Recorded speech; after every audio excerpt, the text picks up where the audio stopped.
Assalamualaikum warahmatullahi wabarakatuh. Jumpa lagi dengan saya Freddy Sudaryanto. Seperti biasa seputar info. Dan pagi ini seputar info di kasus Subang.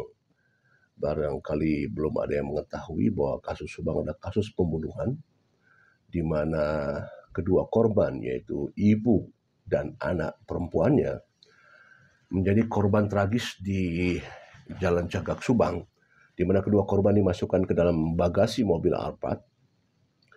Terjadi di tahun 2021, tepatnya di tanggal 18 Agustus 2021, dan berarti sekarang sudah 2025, menjelang 5 tahun, atau ya nanti di bulan Agustus nanti, yang sampai sekarang masih terus berlangsung.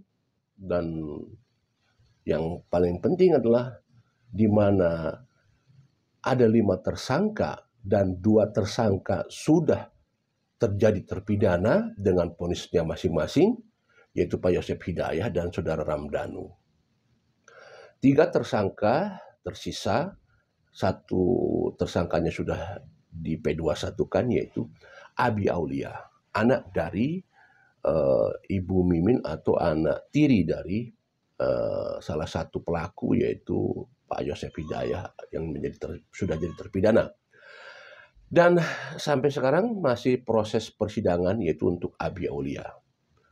Dan hari ini adalah persidangan Abi Aulia, di mana akan menghadirkan beberapa saksi. Ada 5 saksi yang katanya melihat keberadaan Abi Aulia di TKP pada saat jam krusial. Ya, nanti di sana ada Egi, ada Wegi, kemudian ada Novi dan lain-lain. Ya, hari ini akan dipersidangkan. Ini cukup menarik nanti ya, di mana nanti akan kita lihat. Sebenarnya begini, ini sudah dihadirkan di beberapa persidangan, terutama di persidangan Pak Yosep ya.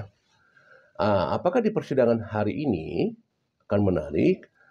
Ya, karena apa? Memang waktu itu berbeda kuasa hukum. Waktu itu masih dengan kuasa hukumnya Pak Rohman Hidayat, sekarang dengan kuasa hukumnya Ibu Sylvia, atau disebut dengan Kak Asil.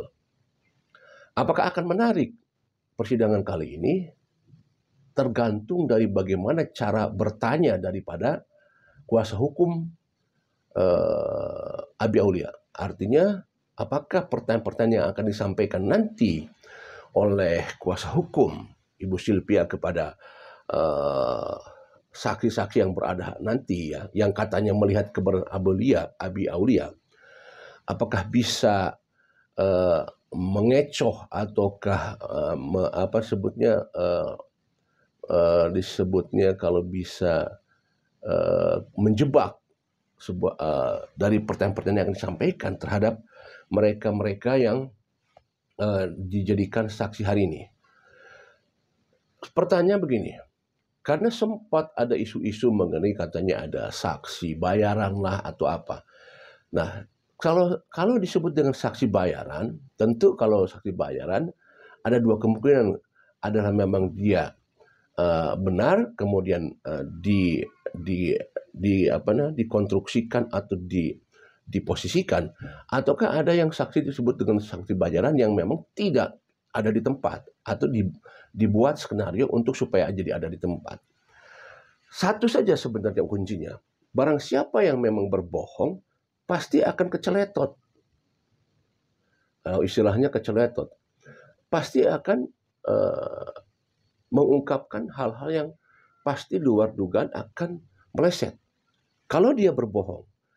Karena kuncinya apa? Kalau memang dia tidak berbohong, kalau memang dia betul-betul melihat ada di tempat, pasti tidak akan terjebak apapun pertanyaannya. Seperti halnya Ramdhanu, ya, sekalipun hakim menjebak dengan pertanyaan-pertanyaan, karena Ramdhanu memang ada di tempat dan dia melakukan, maka pertanyaan itu dilibas habis oleh saudara Ramdhanu. Nah, sekarang dengan saksi-saksi ini, apakah saksi-saksi yang akan dihadirkan ini memang benar keberadaannya ada di TKP melihat Abi Aulia, ataukah yang tidak ada? Nah, ini nanti bisa kita buktikan. Tergantung bagaimana nanti kuasa hukum memberikan pertanyaan. Ya, bagaimana strategi memberikan pertanyaan. Kalau saksi yang sekarang dia benar di TKP, pasti menjawab dia dengan lantang, tegas, dan tidak ragu-ragu. Ya, kalau yang berbohong itu pasti akan ada keraguan. Kenapa? Karena ada perasaan takut di dalam hatinya kalau dia berbohong. Tapi kalau dia tidak berbohong, dia tidak akan takut dan dia akan tenang dan akan menjawab pertanyaan dengan tegas. Sekarang akan kita lihat, nanti kita buktikan bagaimana para saksi itu akan menjawab pertanyaan-pertanyaan yang akan disampaikan, baik itu oleh hakim, baik oleh jaksa penuntut umum ataupun kuasa hukum. Tapi yang paling penting adalah dari kuasa hukum, karena kuasa hukum membela kliennya yang sekarang sudah jadi terdakwa, yang disampaikan bahwa saksi-saksi ini melihat keberadaan Abi. Ya, sekali lagi ini menarik. Sekali lagi akan kita lihat apakah pertanyaan-pertanyaannya hanya normatif saja, biasa-biasa saja. Ya kalau biasa-biasa saja ya tidak ramai kalau gitu ya. Ya kita tunggu apakah ada pertanyaan-pertanyaan yang bisa membuat sesuatu hal jadi berbeda. Ya. Seperti itu. Ini penting. Kenapa? Karena ya memang kesaksian masing-masing seperti Nopi, Wegi dan lain sebagainya, kan ada suatu kesaksian yang dilihat kesaksian yang lain. Kalau dia melihat keberadaan Abi, ada nggak yang melihatnya lagi selain dia, misalnya gitu. Apakah dia misalkan berboncengan, berdua, apakah berdua itu melihat kedua-duanya, ataukah ada orang lain yang melihat selain itu. Nah, ini memang agak sedikit agak berat untuk kuasa hukum untuk bisa memberikan pertanyaan-pertanyaan yang bisa menjebak, tentunya seperti itu. Ya, nah, ini keterampilan ini kan diuji di sini, ya, seberapa hebat nantinya akan kita lihat di sana nanti. Baik, pagi ini materinya adalah seputar itu.